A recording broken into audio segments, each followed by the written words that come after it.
ikaze kuri Kadu Studio. Uyu munsi tugiye kuganira, nongeye kugirirwa ubuntu n'umugisha byo guhura namwe hano kuri iyi channel ya Kadu Studio. Nyuma y'iminsi myinshi tutabonana, uyu munsi rero nabazaniye inkuru y'amagambo dushaka kuganiraho aboneka mu itangiriro ibice 19, akongera nanone tukaganira ku yandi magambo ari buze kuboneka muri kambanze ndeba ahantu aboneka ntaza kubeshya. Magambo ari buze kuboneka muri Matayo ibice 24 umurongo wa 12 kugera kwa 24. Ariko mbanje kubaramutsa, mbanje kubasuhuza aho muri hose, bifuriza amahoro y'Imana, ubuntu bw'Imana bugumane nawe. Kubera iki rero nahisemo ko tuganira kuri ayo magambo mbere yuko nyababwira. N'ubundi ni ibintu byerekeranye n'amadini. Uyu munsi nanone ni ibintu bijyanye n'amadini. Ntabwo ngiye ndwanya amadini rwose, ndanayubaha,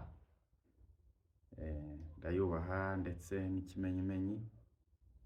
Narabatijwe mu itorero, nkurikiza n'ibindi bisabwa byose, ndahakomezwa ibintu nk'ibyo.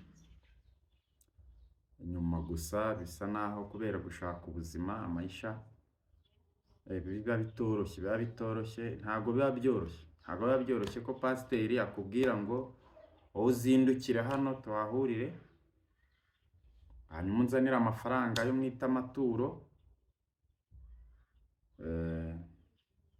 hanyuma utaha amaramasa, utahana umugisha w'Imana, hanyuma njye ntahana amafaranga yawe.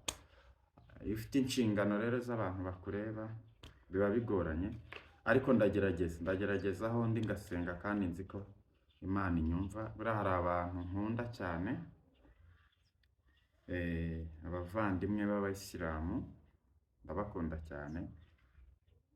Washaka kumbaza ati kubera iki ntabajyamo? Njye ntabwo ndiho kubw'idini, nta nubwo imyemerere yanjye ishingiye ku idini iryo ari ryo ryose.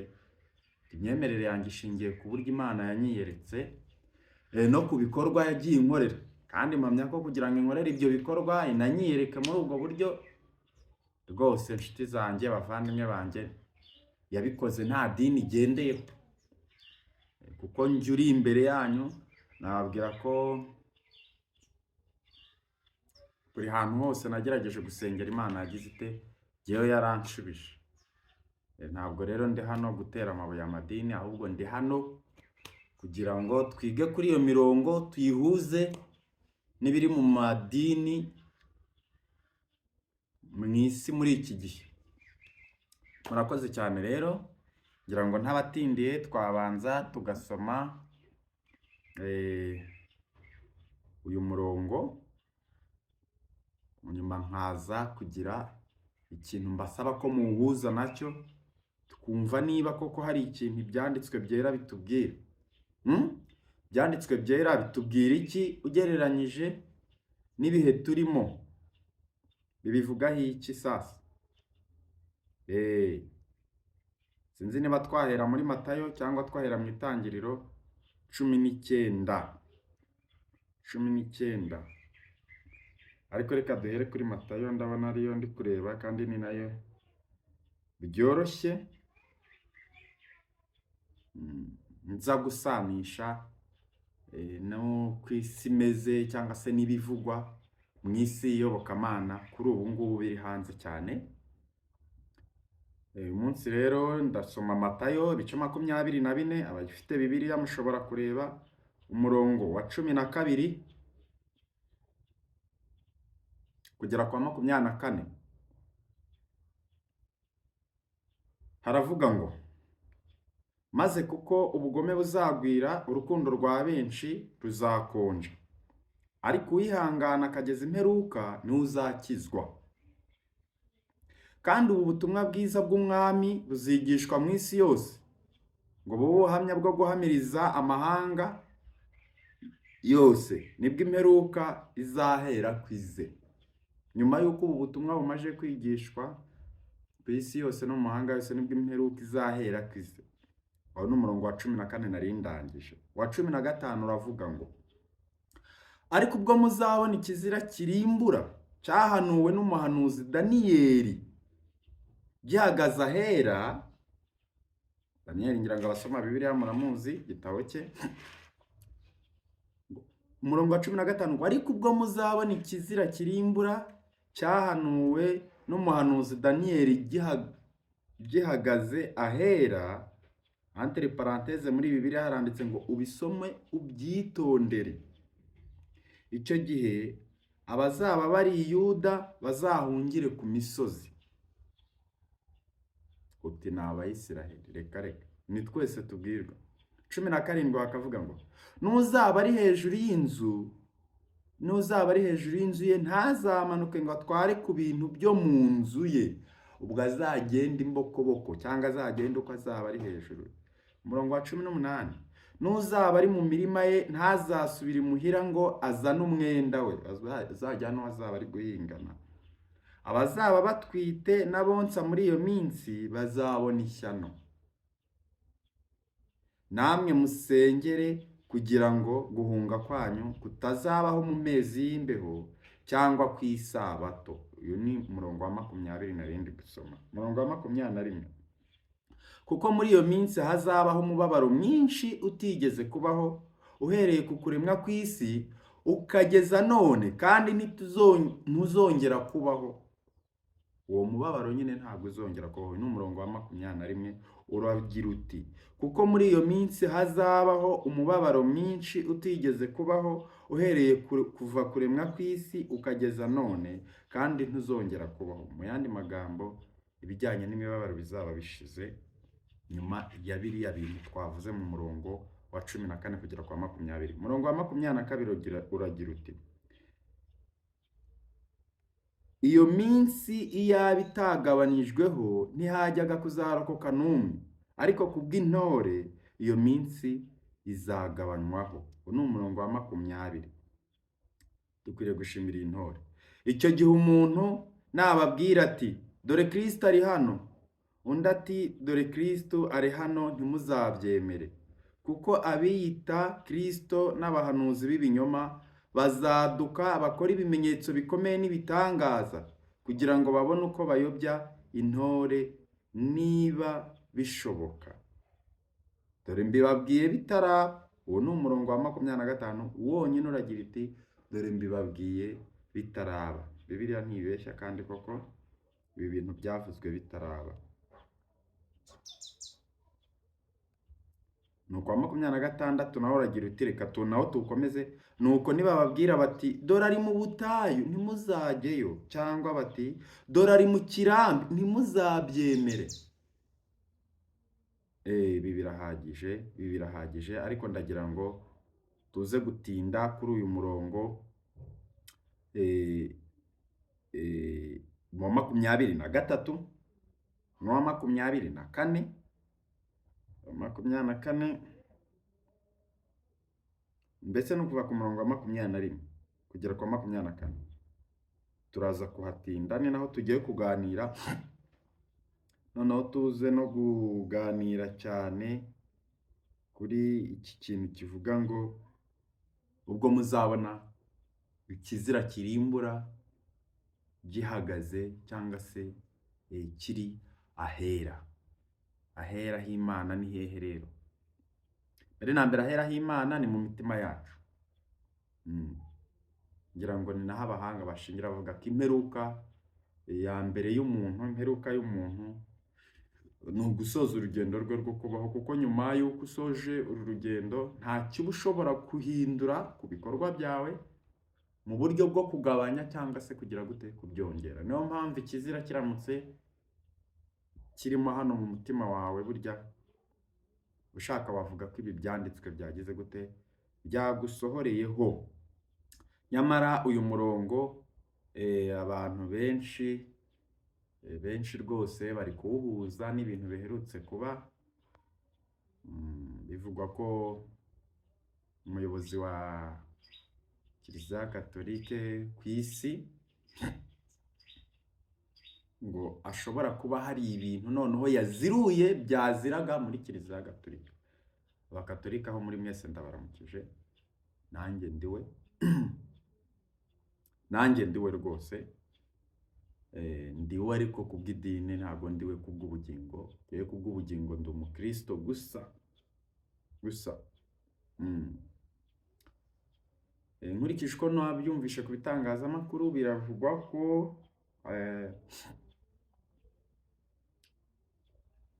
hari ibintu byari bibujijwe. Ubundi mu bakatolika hari ibintu bibujijwe, nk'iyo umuntu yishingiye, mbese iyo umuntu yishe amategeko y'Imana mu buryo bugaragara, hari ibintu aba atemerewe. Aba yemerewe guhazwa. Guhazwa ni uguhabwa ifunguro ryera mu yandi matorero cyangwa mu yandi madini. Aba yemerewe kuba yabyara umwana muri batisimu, ni ukubyara umuntu mu buryo bw'umwuka, ngo abe yaba pare wo muri batisimu cyangwa se marene wo muri batisimu. Hari amasakaramentu, icyo bita amasakaramentu. Mbese hari ibikorwa idini riba rikugomba, riba ridashobora kugukorera kubera ibikorwa byakuranze. Harimo ibyo byo kuba wakwishingira, babyita kuba waraguye, kuba ushobora guhindura idini ukagenda ukajya muri rindi dini hanyuma ukagaruka. Agatolika ngira ngo nabyo ibyo birashoboka ko bishobora gutuma hari ibintu kuguhagarikira amasakaramentu. Harimo na biriya nyine byo gushakana wenda mpuje ibitsina, ntabwo mbyitaho cyane, binandeba rwose, ariko wenda sinabura kugira icyo mbivugaho. Hanyuma abantu barahuza uno murongo bate rero n'ibiherutse gutangazwa n'uwo muyobozi. Bivugwa ko yatangaje ko abo bantu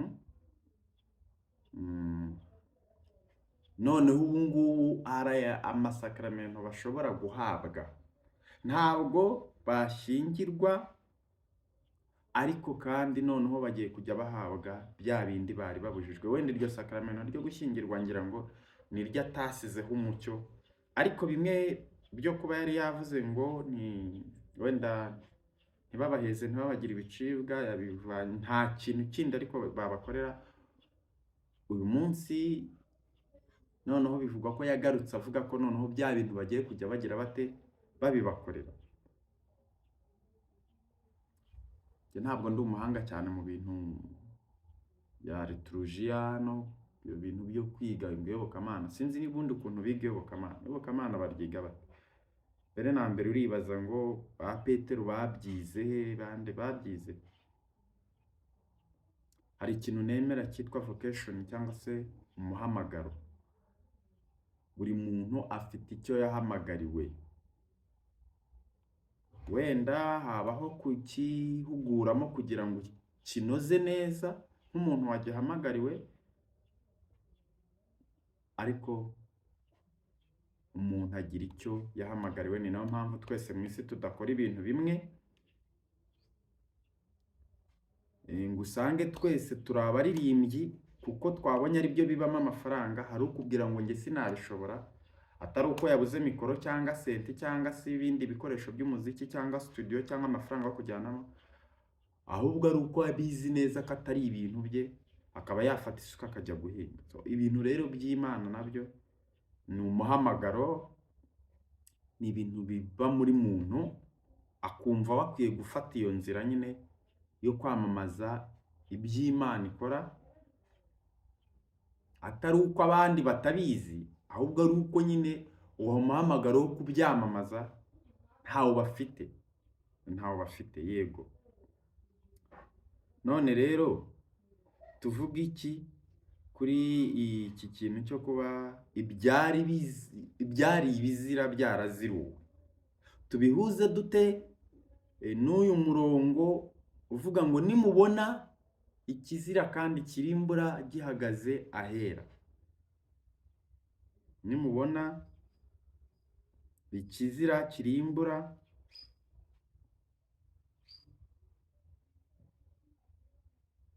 gihagaze ahera.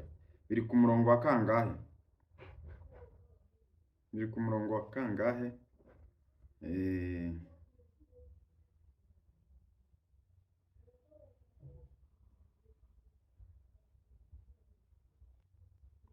Umurongo wa 15, ibice 24, Matayo ibice 24, umurongo wa 15 no bari kuvuga ngo ariko ubwo muzabona ikizira kirimbura cyahanuwe n'umuhanuzi Daniyeli gihagaze ahera, ubisoma byitondere. Umurongo wa 16 kuvuga ngo icyo gihe abazaba bari Yuda, mbese icyo gihe birasa naho umuntu azakomeza icyerekezo yagize gute yafashe. Ese koko bavandimwe, kuba uyu muntu hafi isi yose ifata nk'icyitegererezo mu by'iyobokamana, afata bimwe mu byo we ubwe ni we ubwe wabyiyitiraga ibizira, akaba abiziruye, bisobanura ko ikizira kigiye guhagarara ahera, ari kimwe nyine kizira kino Daniyeli yavuze, ku buryo twese buri muntu akwiye kuba aguma mu cyerekezo cye, cyangwa haracyari ibindi dutegereza.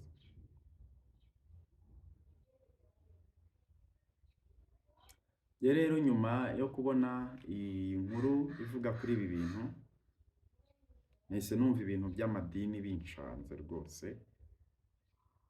birancanga cyane,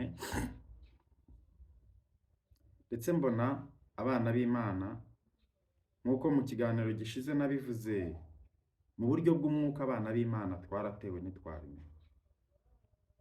ntitwabimenya, kubera ko ukuntu tutabimenye, uyu munsi wa none niba umuntu akubwiye ngo reka iki mu buryo bw'iyobokamana,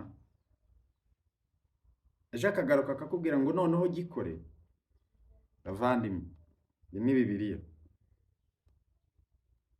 Wenda habayeho kuyivugurura cyangwa kugira gute, ariko igihe cyose ibiyikubiyemo batarabifata ngo babihindure, twari dukwiriye kugendera ku bivugwamo hano kuruta ibivugwa n'undi muntu uwo ari we wese. Umva neza impamvu tutagomba kugendera ku bivugwa n'abantu abo ari bo bose.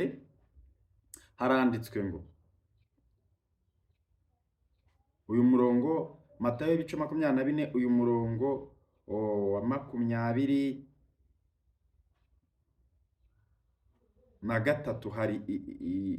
haranditswe ngo icyo gihe umuntu nababwira ati dore Kristo ari hano n'undi atari hano, ntimuzabyemere. Ibi bihe twabisohoyemo, tubihagazemo uyu munsi. Niba ugira ngo ndakubeshya, uze guhagarara ku mudugudu w'iwanyu ku irembo ry'inzu yawe, utere amaso iburyo, uyagarure ibumoso, urebe mu majyaruguru no mu majyepfo, urebe iburasirazuba n'iburengerazuba, urambwira abari kuguhamagara ngo Kristo ari hano ari bangahe?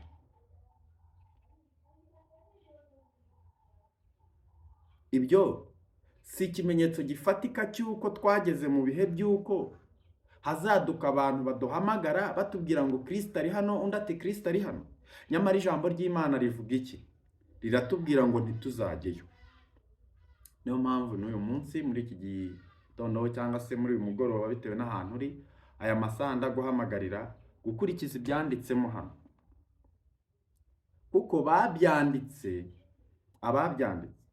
uyu munsi banyuranye n'abari kubyigisha. Ngo harimo abigisha ibijyanye n'iki gitabo ku mpamvu zabo.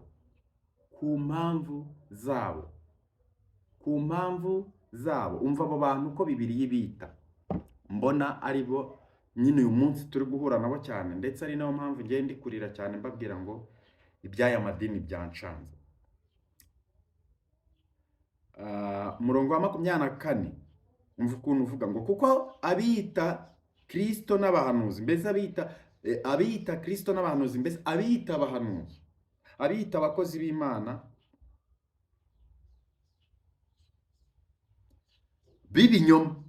b'ibinyoma hari abantu biyita abakozi b'Imana b'ibinyoma. Ni umurongo wa 24 ibice 24 Matayo. Kuko abiyita abahanuzi b'ibinyoma bazaduka bakora ibimenyetso bikomeye n'ibitangaza kugira ngo babone uko bayobya n'intore niba bishoboka. Bakristo bene data, shawe niko wowe ujya gusenga ukurikiye ngo runaka akora ibitangaza, runaka yahagurukije ikirema, runaka yakijije sida, runaka yahumuye impumyi. Umvisha icyo Bibiliya ibivugaho? Ubundi uyu munsi itorero usengeramo warivukiyemo cyangwa wagiyeyo kubera ko baguhamagaye bakakubwira ngo ngwino. Nibakubwira ngo ngwino Kristo ari hano, uzababwira uti oya, Kristo ari aho wamye uri kuva na mbere yuko bari abantu batangira kuguhamagara.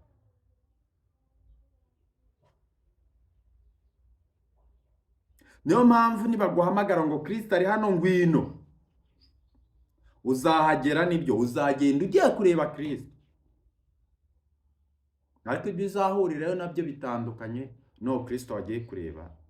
Ariko bitewe n'irari ry'umutima wawe ryakujyanyeyo kubera ko ushaka kubona ibitangaza, ushaka kubona impumyi zigenda cyangwa ibirema bihaguruka, birashoboka ko utazabibona. Nyamara ijambo ry'Imana hano riratubwira 25 ngo dore mbibabwiye bitaraba. Ubundi kubera iki aba bantu batajya babigisha kuri uyu murongo? Ayo madini ya ntago mba nshaka kuyavuga, ariko iri jambo ndarigenera umuntu wari usanzwe afite idini asengamo, yarangiza akarivamo akajya mu rindi. Iryo uvuye muri kurishinja iki? Riri ugiyemo uri kurishima iki? Urarishima iki kandi utanarizi? Umunyarwanda niwe wabaye umuhanga, arangije avuga ngo wangugugu nigufa ukaza nurimira bunguri. Ijambo ry'Imana ni iryawe, ni iryanjye bene data, kugira ngo ryongere ridukebure dusubire hehe? Ku isoko. Ku isoko.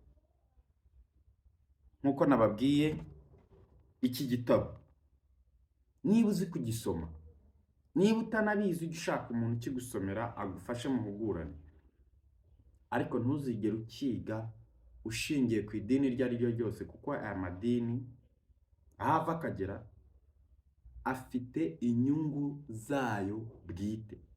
Ubundi ko Aburahamu ari sogokuru w'abizera bose, mbaho umukoro muzabyandike muri comment.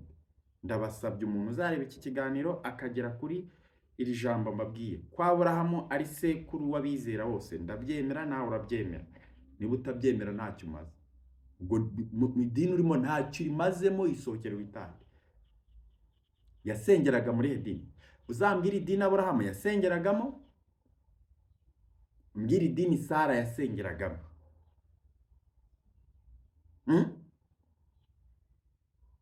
Nibitaba ibyo, niba udashoboye kumbwira ayo madini, ubwo nuba ngo ntayahari.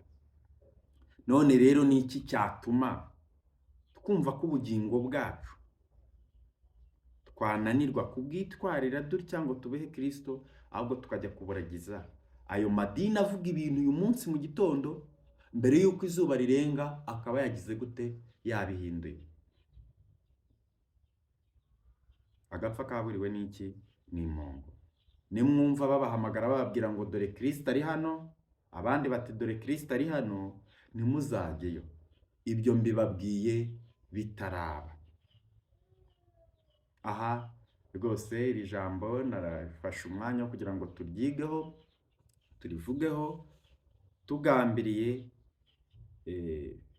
guhugurana ku bintu bijyanye n'amadini ari hano hanze n'imikorere yayo, cyangwa imiyoborere yayo, uburyo tuyobora amadini atuyobora ku Mana ni uburyo bwaduheza mu nzira. Kuko niba umuntu mu gitondo akubwira ngo ibi bintu ntubikore, mbere y'uko izuba rirenga akakubwira ati noneho bya bintu bikore, nyamara mu gitabo gitagatifu cyangwa se Bibiliya yera nta hantu biri, biteye isoni n'agahinda kuba uri umuntu wize cyangwa se mukuru ufite ubwenge ushobora gutekereza, hanyuma umuntu akagucundaho ikoba, akakuzungisha muzunga, akujyana aha akugarura ahangaha.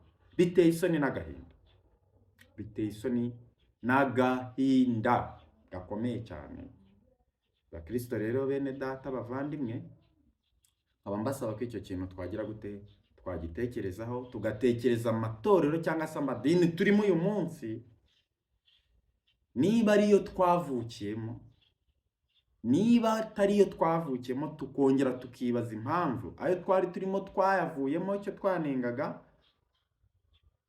n'ayo twagiyemo icyo twayashimaga kandi twari tutarayabamo, tukabihuza n'iri jambo rivuga ngo nuko nibababwira ngo dore Kristo ari hano, undi akabahamagara ati dore Kristo ari hano, muzabihorere, kuko Kristo wawe ni wowe wenyine uzi ahantu ari. Nta muntu ukwiriye kuba kurangira ahantu Kristo ari uretse wowe n'umutimanama wawe gusa. Niyo mpamvu baduhamagara, twageraho bakatubwira ngo ibiceri bigira bite, bisakuriza Imana. Niyo mpamvu baduhamagara, twageraho bagiye kutwereka Kristo, kugira ngo batwereke uwo Kristo, bakatubwira ngo bishop wacu ari kugenda n'ibirenge kandi abandi ba bishop bagenda n'imodoka. Niyo mpamvu tugeraho bakatubwira ngo dore urusengero rwacu nirwo rusigaye rutameze nk'iz'abandi, muzana amafaranga yo kurwubaka. Ewe ntarebe ko waburaye, ntarebe ko wambaye ubusa, ntarebe ko umwana wawe arwaye wabuze amafaranga yo kumutangira muri mituweli n'ayo kujya muri farumasi ngo umugurire utunini tw'umutwe, wowe akagucaginga, akaguca amafaranga, ibyo kintu atacyitayeho. Bene data, ngira ngo ibyo ngibyo byari bikwiye kuba ikimenyetso cy'uko uwo muntu waguhamagaye ngo Kristo ari hano ataragambiriye kukwereka aho Kristo ari. Oya, kuko nawe ubwe ntahazi, ahubwo yaragambiriye kugucucuraho utwara ufite, nk'uko ijambo ry'Imana ribitubwira ngo abadafite bazakwa n'utwo baririragaho, kugira ngo ibyanditswe bigire bite, bisohorere. Imana ibahe umugisha, kandi Uwiteka akomeza agira ate, abarinde. Ndacyari mutoya muri ibi bintu, nta buhanga mfite, ariko numva kandi mfite inyota yo kuganira n'abantu baba bafite ikintu bazi ku ijambo ry'Imana kuruta, tukariganiraho, tugahugura bene data. Mbona basa naho bagenda basayagurika, bagenda batazi iyo bajya kwanza. Bagenda batazi iyo bagira gute, iyo bajya. Kuko baramutse bazi iyo bajya, ntabwo waba uri mu idini rivuga Kristo, rivuga Imana, ngo hanyuma irindi dini niriza rikakubwira ngo ngwino Kristo ari hano, ngo hanyuma wirukanka ujye. Hanyuma se hahandi wari uri, wari wagiye uhasanga aho byagenze. Imana rero ibaha umugisha, muhandire subscribe, bisangize n'abandi, babwire ko uyu munsi dukwiriye kwisuzuma tukamenya niba koko amatorero turimo cyangwa amadini turimo atari yayandi yaduhamagaye atubwira ngo Kristo ari hano ngwino, Kristo ari hano ngwino. Nyamara ijambo ry'Imana rikatubwira ngo nitubona hadutse abantu nk'abo ngabo ntituzajyeyo. Nshuti wumva ikinyarwanda, mugenzi wanjye, nakubwiye ngo uhagarare ku mudugudu w'iwanyu, mu marembo y'inzu yawe, utera amaso mu mpande zose z'agace uherereyemo, urebe amatorero ahari, hanyuma urebe uburyo yigishamo. Bose bigisha bavuga ngo Kristo, nyamara iyo ubagezemo uzasanga ikintu bimirije imbere ari ikintu gihabanye n'icyo wagiye ugira ute ubashakaho. Bivuga ngo rero jyewe umuti w'iki kibazo nabahaye ni uyu nguyu. Uyu ni wo muti. Uyu muti ni ukwiriye guhita ugenda ugafata, ugatuza, ukabona uko ushyira ubwenge ku gihe. Uyu muti uzagufasha kumenya aho ukwiriye gusanga Kristo hanyaho, ko atari muri ariya masinagogi, ko atari munsi y'ibiraro cyangwa mu mashyamba cyangwa mu butayu. Uyu muti uzagufasha guhumuka, ubone Kristo washakaga, kandi uzagufasha kumva neza, kuzibuka amatwi kugira ngo wumve ibyo Kristo agira ate akubwira. Ijambo ry'Imana rero ribagereho mwese, kandi ubwami bw'Imana bukomeze bwamamare, ubuntu bw'Imana bubane namwe. Imana Data wa twese igira ite iduha umugisha. Abana b'Imana rero nimureke duhumuke, tumenye neza ko aba bantu biyita abakozi b'Imana, ubundi aho bagiye kubyicira biyise abakozi b'Imana. Ubundi umuntu wese wiyita umukozi w'Imana wari ukwiye kumuhuza neza n'uyu muntu uvugwa hano ku murongo wa 24 ibice 24 Matayo. Haravuga ngo abiyita Kristo n'abahanuzi b'ibinyoma. Abo bantu bita abakozi b'Imana bari bakwiye kugaragara muri uyu murongo. Twabonye ko ibitangaza bikorwa n'abo bantu bidakwiriye kudukanga cyangwa ngo bidushiture, kuko ijambo ry'Imana riravuga ngo bazakora ibimenyetso bikomeye n'ibitangaza kugira ngo babone uko bayobya intore niba bishoboka. Niyo mpamvu nanjye nababwiye ngo umuti n'uyu, kuko tukiri batoya mu buryo bw'umwuka, ntabwo twashobora gutandukanya ibyo bitangaza n'ibyo bimenyetso bikomeye bakora mu gihe cyose tutarafata kuri uyu muti. Ariko kimwe muri ibyo bintu mukwiriye kumenya, mukwiriye kugenderaho, umuntu wiyita umukozi w'Imana wari ukwiye kumenya ko ari umuhanuzi w'ibinyoma. Nta kintu umuntu afite yakorera Imana uretse kuyiramya no kuyihimbaza gusa. Ikindi kandi nushyira logike, niba koko baduhagarara imbere bakatubwira ngo turi abana b'Imana twebwe, niba twebwe turi abana b'Imana, ntabwo aba bakozi b'Imana bari bakwiriye kuturusha ubutoni mu maso ya Data, cyangwa ngo mu buryo bugaragara usange bariho mu buzima bw'umunezero kurusha twebwe abana ba nyir'ibiremwa. Mbere na mbere nitwe twakabaye tubaho neza, hanyuma aba bakozi ba Data nabo, kuko wenda Data atari umukoresha mubi, nabo bakaba bariho neza. Ariko ni gute umukozi w'Imana aza muri vewiti yaranze akakumvisha ukuntu uri umwana w'Imana, waje nta nubwo ari n'ibirenge gusa, ahubwo yabana n'iyi kamambiri ishaje ntayo ufite, bagatura 40,000 cyangwa 100 byose bakabikusanya bakabibika. Ntahagarare ngo avuge ngo ninde waje wambaye ibirenge ngo aguhe 1,000 ujye kugura inkweto, ninde waburaye ngo aguhe 1,000 ujye muri resitora. Ari amafaranga baba bayabika ko nyine abaje gukora umurimo w'Imana. Ubundi umurimo w'Imana uruta kwita ku bana bayo ni uwuhe? Ni uwuhe murimo w'Imana uruta kugaburira umuntu ushonje? Ni uwuhe murimo w'Imana uruta kwambika umuntu wari wambaye ubusa kubw'ubukene? Kuko nanone twese ntitwaba bakire. Burya ngo hari ikintu gishimisha Uwiteka, kandi natwe abantu turemye mu misusire yayo turabibona. Iyo mutegura indabo iwanyu mu mazu, mutegura indabo zimeze zifite amabara atandukanye.